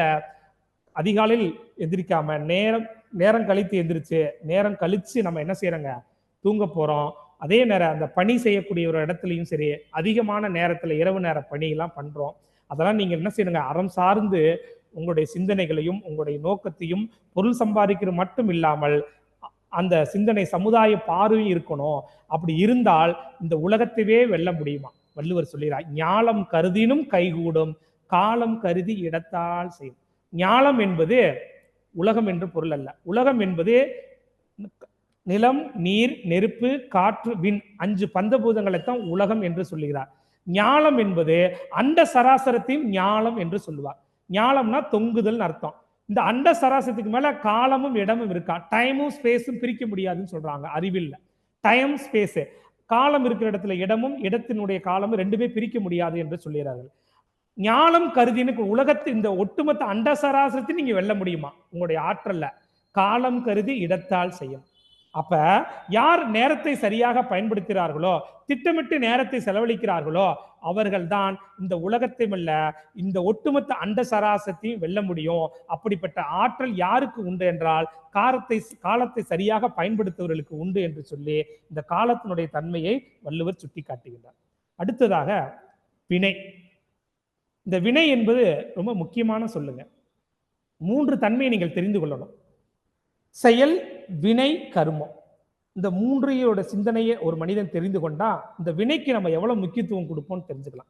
செயல் என்பது திட்டமிடல் என்று பொருள்ல திருக்குறள் இருக்கு. அதனாலதான் குடி செயல் வகை, வினை செயல் வகை, பொருள் செயல் வகை என்று அந்த வினை செயல் வகையில் கூட செயல் வினை ரெண்டுமே பொருந்து பாருங்க. ரெண்டுமே ஒண்ணு நினைக்க கூடாது. செயல் என்பது திட்டமிடல், திட்டமிட்டதை நடைமுறைப்படுத்தினால் வினை, அந்த வினை இன்னொரு நபரை பாதித்தால் அதுக்கு பேரு கர்மம். அதனாலதான் நான் என்ன கர்மம் பண்ணனோ தெரியல, எனக்கு துன்பமாவே வருது அப்படின்னு சொல்லி நம்ம துன்பம் வரும்போது புலம்புவோம். ஒரு மனிதன் வினை ஆற்றுகின்ற பொழுது தனக்காக மட்டும் ஆற்றக்கூடாது, சமுதாய சிந்தனையாக மற்றவர்களுக்கு துன்பம் வராத அளவுக்கு, மற்றவர்களை தீதின்றி வேலை வாங்குற அளவுக்கு சிந்தனை இருக்கணும். அப்படி திட்டமிடணும். அப்படி திட்டமிடல் என்றால் நிச்சயமாக என்ன கர்மம் பண்ணலாம் அப்படின்னு சொல்லி அந்த துன்பத்தை நம்ம அனுபவிக்க வேண்டி வரும். எவ்வளவு வேணா கோடியாக சம்பாதிக்கலாம், ஆனா அந்த பணம் நம்மளை காப்பாத்தாது.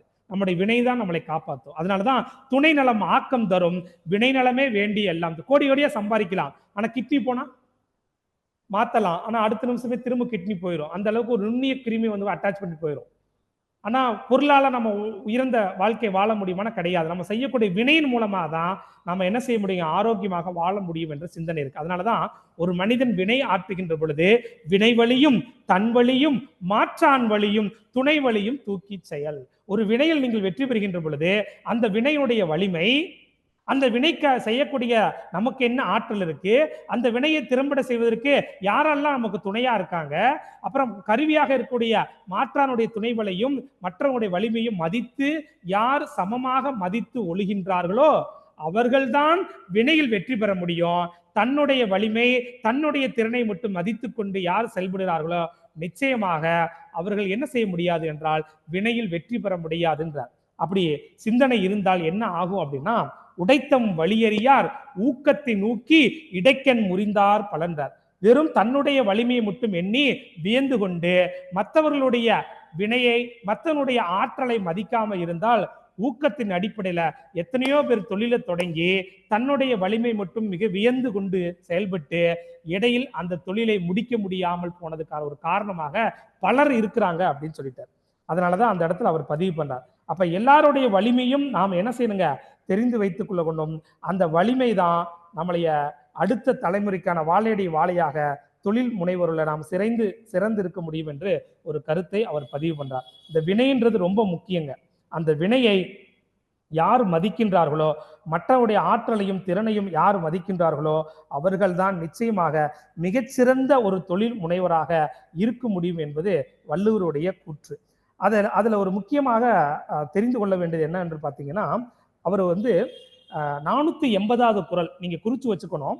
இந்த வழியறிதல் என்பதுல 480வது குறளை சொல்றார், உழவரை தூக்காத ஒப்புரவாண்மை வளவரை வல்ல கெடும். நம்மளை சுற்றி இருக்கிறவங்களுடைய வலிமையை தனக்கு ஒப்பாக மதிக்கணும்ன்றார். உழவரை தூக்காத ஒப்புரவாண்மை வளவரை வல்லை கெடும். நம்ம எவ்வளவு வலிமையாக இருந்தாலும் நம்மளை சுற்றி இருக்கக்கூடிய வலிமையை நாம மதிக்காம போனா நிச்சயமாக நம்முடைய ஆற்றல் எவ்வளவு சிறந்ததா இருந்தாலும் நம்ம என்ன செய்ய முடியாதுங்க, வெற்றி அடைய முடியாது என்று சொல்லி அந்த இடத்துல அவர் பதிவு பண்றார். இன்னொரு 2 நிமிடம் இருக்கு, அதையும் நான் சொல்லி முடிச்சிடறேங்க. இடம், அடுத்ததாக இடம். உங்களுக்கு திறன் இருக்கலாம், தக்க கருவி இருக்கலாம், ஆலோசனை கூடக்கூடிய மிக சிறந்த அறனறிந்த தன்மையுள்ளவர்கள் இருக்கலாம், காலத்தை நீங்கள் சரியாக பயன்படுத்தலாம், மற்றவங்களை சமமாக நீங்க மதிக்கலாம். இத்தனையும் இருந்து ஒரு மனிதனுக்கு சரியாக இடம் அமையவில்லை என்றால் நிச்சயமாக அந்த தொழில் நீடித்து நிலைக்க முடியாது என்று சொல்றார். தொடங்கற்க எவ்வினையும் எல்லற்க முற்றும் இடங்கண்ட பின் அல்லது. எந்த ஒரு வினையையும் தொடங்கறதுக்கு முன்னாடி நம்முடைய எதிராளியையோ இல்ல மற்றவர்களையோ இலகுவாக எளிதாக நீங்க எண்ணிருக்கூடாது. நான் நல்ல பொருள் உற்பத்தி பண்றேன், அதனால உடனே போய் நான் சந்தைப்படுத்திடுவேன், நல்ல பொருள் எல்லாரும் வாங்குவாங்க, இல்லைன்னா நான் சொல்லக்கூடிய பொருள் மார்க்கெட்டிங்ல சந்தைப்படுத்தி நான் விளம்பரம் பண்ணி நான் போய் என்ன செஞ்சிருவேன், மக்களை நான் வித்து பொருள் வாங்க வச்சிருவேன். நல்ல பொருள் வித்தாலும் நல்ல பொருளை விற்க போனாலும் சரி, நீங்க தரமில்லாத பொருளை நான் சந்தைப்படுத்தி மக்களை ஏமாத்தி வித்துருவேன்னு ஒரு திறன் இருந்தாலும் சரி, அது நீடித்து நிக்காம தோல்வி ஏற்பட்டுரும். நல்ல பொருளா இருந்தாலுமே நீங்க என்ன செய்ய முடியாதுங்க, போய் மக்கள்கிட்ட கொடுத்துட முடியாது. இதுதான் ரொம்ப முக்கியம். நல்ல பொருளை நான் நல்ல பொருளை தான் உற்பத்தி பண்றேன், மக்களுக்கு எளிதா போய் சொல்லி புரிய வச்சிருவேன், மக்களுக்கு போய் சொன்னாவே வாங்கிடுவாங்க அப்படின்னு கேட்டா அப்படிலாம் வாங்கிட மாட்டாங்க. சார் நான் சந்தைப்படுத்துற ரொம்ப கெட்டிக்காரன், விளம்பரம் படுத்தி மக்களுக்கு இலவசமா கொடுத்து ஜியோ மாதிரி 6 மாசம் இலவசமா பயன்படுத்தி கொடுத்து அடுத்து நான் மக்களை பிடிச்சிருவேன், அந்த மார்க்கெட்டிங்ல சக்சஸ் ஆயிடுவேன் அப்படின்னு சொல்லியிருந்தாலும் கூட அவங்க தொழில நிலைத்து நிற்க முடியுமா? நிலைத்து நிற்க முடியாது. அதுக்கு என்ன வேணும் அப்படின்னு சொன்னா அவர் சொல்றாரு, இடம்ன்றது கடல் ஓடா கால்வல் நெடுந்தேர் கடல் ஓடும் நாவாயும் ஓடா நிலத்து. தரையில ஓடக்கூடிய தேர் இருக்கு பாத்தீங்களா, அது எவ்வளவு வலிமையான தேருங்க. அது போய் அந்த கடல்ல தரையில ஓடக்கூடிய அந்த தேரை போய் கடல்ல விட்டா ஓடுமா? அதனோட வலிமை அங்க செல்லுபடி ஆகுமா? செல்லுபடி ஆகாது. அதே நேரத்துல கடல்ல ஓடக்கூடிய கப்பலை, வலிமையான கப்பலை தரையில ஓட்ட முடியுமா? ஓட்ட முடியாது. அப்ப இடம்தான் வலிமையை தீர்மானிக்குது என்பதை நாம் புரிந்து கொள்ள வேண்டும். எந்த இடத்துல எப்படி பயன்பாட்டுக்கு வரணுமோ அந்த இடத்தை நாம தேர்ந்தெடுத்து அந்த இட மக்களுடைய பண்பு இயல்பை தெரிந்து கொண்டு அவர்களுக்கு எப்படி பயன்படும், அவங்களுக்கு எப்படி சொன்னா புரியும், எப்படி பயன்படும் அப்படின்னு ஒரு சிந்தனை இருந்தா மட்டும்தான் அந்த இடத்தினுடைய பண்பு மக்கள் எல்லாம் தெரிந்து கொண்டு நீங்கள் அங்க செயல்பட்ட அந்த இடத்துக்கு தகுந்த மாதிரி பொருள் உற்பத்தி பண்ணா மட்டும்தான் நீங்கள் என்ன செய்ய முடியும், சக்சஸ் பண்ண முடியும். அதனாலதான் பெரிய பெரிய நிறுவனமோ பிரபல ஹோட்டல்லாம் போய் சாதாரண இடத்துல போய் நான் இங்கெல்லாம் ஜெயிச்சிருக்கேன், நான் போய் சென்னையில போய் ஜெயிச்சிருவேன் நினைப்பாங்க, அங்க போய் ஜெயிக்க முடியாது. ஹிட்லர் எல்லா இடத்துலையும் ஜெயிச்சாரு, ஆனா அங்க பிரான்ஸ்ல போய் தோத்தாரு. இடம் தான் காரணம். இப்ப வலிமை என்பது இடத்தை நாம் சேர்கின்ற மனிதரை பொறுத்து, அதுவும் நம்ம இடம்தான். பெரிய மனிதனுடைய ஆற்றல் உள்ள மனிதரோட சேர்ந்தோம்னா நமக்கு ஆற்றல் கூடும், கான்டாக்ட்ஸ் நிறைய கிடைக்கும். இடத்தை பொறுத்து ஹோல்சேல் மார்க்கெட்ல போய் நின்னோம்னா அங்க எப்படி வியாபாரமாகும், மக்கள் கூடுகின்ற இடத்துல போனா வியாபாரமாகும். இந்த மாதிரி இடம் தான் வலிமையை தீர்மானிக்குது. அதனாலதான் இடனோடுன்றார். எல்லா ஆற்றலும் இருந்து இடன் தேர்வு செய்யக்கூடிய இடத்தில் நீங்கள் தவறு செய்தால் நிச்சயமாக அது என்ன வாருங்க, தொழில நீடித்து நிற்க முடியாது என்று சொல்லுகிறார். 27 ஆயிடுச்சு. கடைசியில ஒரே ஒண்ணு, சந்தைப்படுத்தல் மட்டும்தான். இவ்வளவும் இருந்து ஒரு மனிதர் சந்தைப்படுத்துதல மட்டும்தான் தெளிவாக இருந்தா மட்டும்தான் நோக்கமோ 5 நெறிமுறைகளும் எப்ப சக்சஸ் ஆகும்னா சந்தைப்படுத்துதல் தான் சக்சஸ் ஆகும். அதுக்கு தூதுன்னு ஒரு அதிகாரம் வள்ளுவர் வச்சிருக்கார். அதை படித்து அதை சந்தைப்படுத்துவதற்கான மார்க்கெட்டிங் ஸ்ட்ராட்டஜி எல்லாமே அந்த தூதுன்ற அதிகாரத்தை படித்து கொண்டு கற்றவிடம் கேட்டு தெரிந்து கொண்டு எந்த பொருள் உற்பத்தியா இருந்தாலும் அந்த ஸ்ட்ராட்டஜியை ஃபாலோ பண்ணோம்னா நிச்சயமாக நம்ம சந்தைப்படுத்துதல கெட்டிக்காரனா இருக்கலாம். பொருள் உற்பத்தி காட்டிலையும் அந்த பொருளை உற்பத்தி பண்றவங்களுக்கு அதிக அறிவு வேணுமா. நூலாருள் நூல் வல்லல் ஆகுதல் வேளாறுள் வென்றி வினையொழுப்பான் பண்பு. நூலை எழுதுவர்களை காட்டிலும் நூலை பரப்புரை பண்றவர்களுக்கு அதிக அறிவு வேணும்ன்ற வள்ளுவர். அது ரொம்ப முக்கியம். அதாவது அறிவு ஒரு ஆராய்ந்த கல்வி மூன்றும் செறிவுடையான் செல்க வினைக்கின்றார். மார்க்கெட்டிங்க்கு அந்த பொருள் உற்பத்தியினுடைய அறிவு உற்பத்தி பண்றவங்க அளவுக்கு அந்த மார்க்கெட்டிங் பண்றவங்களுக்கு இருக்கணும். அதே போல அதை வடிவமைத்து கொடுக்கக்கூடிய அதை எப்படி பயன்படுத்தணும் அந்த வடிவம் ஒரு மனிதனுக்கு இருக்கணும்.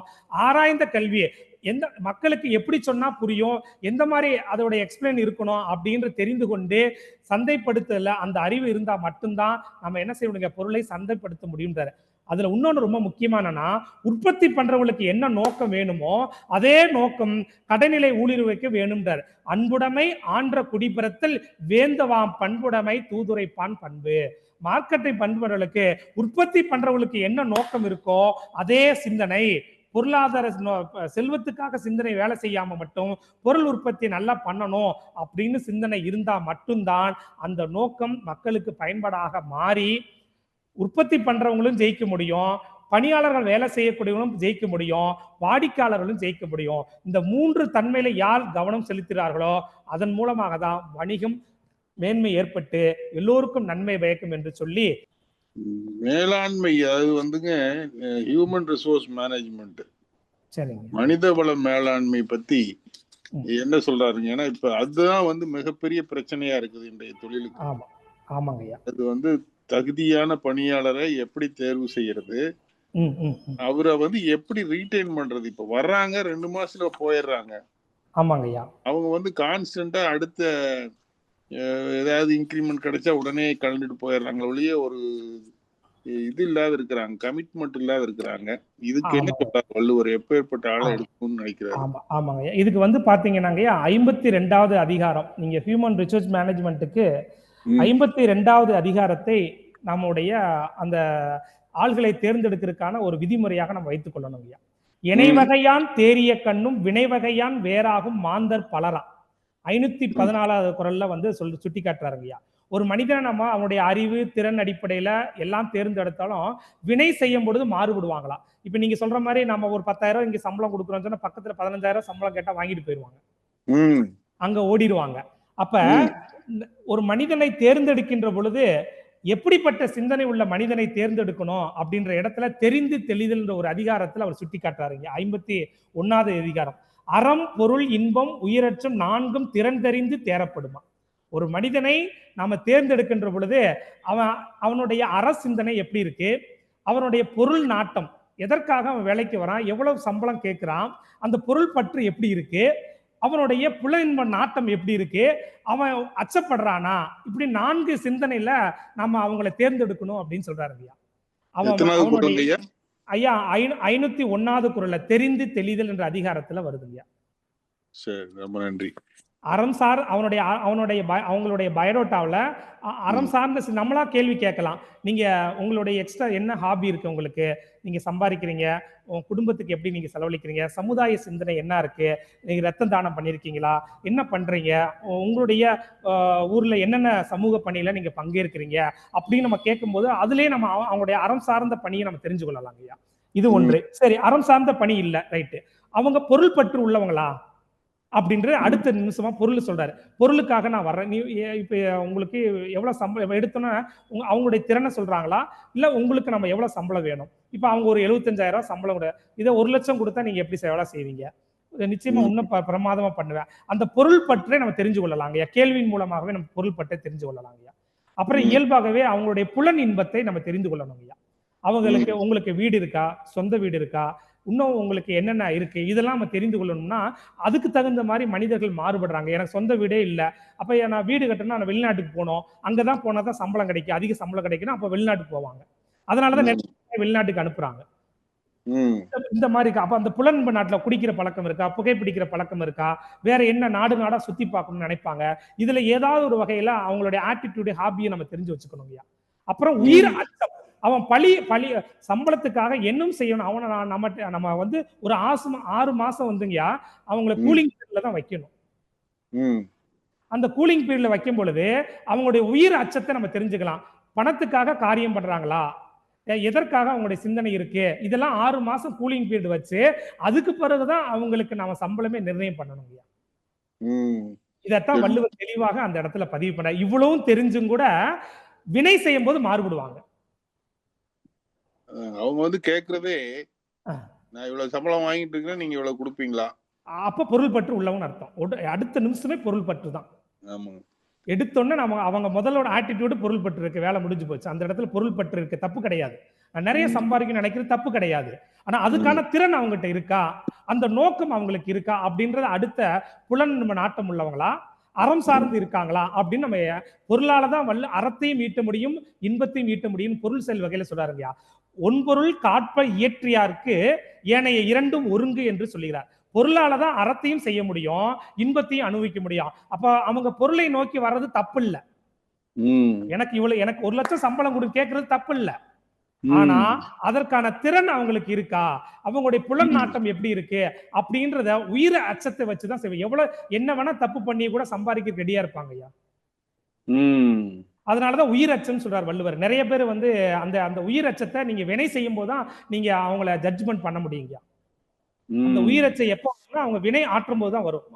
வினை அவங்க செயல்படும் போதுதான் கண்டுபிடிக்க முடியும். நல்ல பேச்சாலையும் கண்டுபிடிக்க முடியாது. வள்ளுவர் என்றால் தகவலார் என்பது அவரவர் எச்சத்தால் காணப்படும். அவன் வேலை செய்யக்கூடிய எஞ்சி நாட்கள்ல தான் கண்டுபிடிக்க முடியும். அதனாலதான் வள்ளுவர் அந்த இடத்துல அதை பயன்படுத்துறாரு ஐயா. ஒரு மனிதனுடைய வினை செய்யும் பொழுதுதான் அவனுடைய உயிரச்சத்தை நீங்க கண்டுபிடிக்க முடியும். மிகச்சிறப்புங்க, மிகச்சிறப்பு. நன்றி நன்றி. மகிழ்ச்சி ஐயா. கார்த்திக் ஐயா கைது இருக்கீங்க, சொல்லுங்க ஐயா. வணக்கங்க ஐயா. வணக்கம்.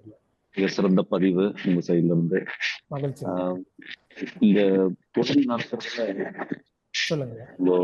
டீம்ல ஒர்க் பண்றவங்களோட எந்த ஒரு கடுஞ்சொல்லும் சொல்லாம எப்படி வேலை வாங்குறத பொறுத்து திருவள்ளுவர் ஏதாவது சொல்லியிருக்காருங்களா? கடுஞ்சொல் சொல்லாமல் வாங்குவது.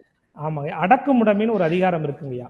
அதுல 5 புலன்கள்ல அடக்காம போனா கூட வாயை அடக்கணும்னு சொல்றாரு வள்ளுவர்.